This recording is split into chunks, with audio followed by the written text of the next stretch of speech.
So in this video, we're going to show you how we're going to use a PoolScope to listen for a leak in a plumbing line.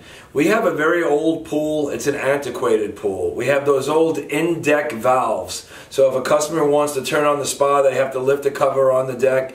Every pool guy, I've seen them once or twice before. Where I'm going with that is that it's hard to plug those things off and it's hard to access them. We were able to take the valve stems off, put plugs in them, but we were able to put the whole thing under pressure without cutting any pipe whatsoever. Check out how we did it and how we used the PoolScope to actually listen for a pipe leak. We found it in a spa venturi. Take a look. So we did everything traditionally on this pool. We used our PoolScopes, we used our pipe mics, but we didn't seem to hear the leak. So what we did again is we plugged off those valves, those in-deck valves, and we're going to inject from one of the returns. So we have all the other returns closed off and the spa jets closed off.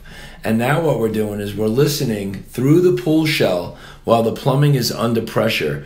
We have somebody that's going to be running the rig while we're doing this. So again, he's keeping a constant pressure even though it's dropping. We're dilating in with the valve, and now we're listening in front of all the jets, in front of the most common places, but we're listening on all parts of the wall.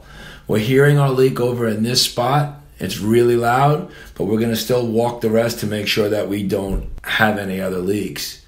We're pointing this one out, and this is what it sounds like.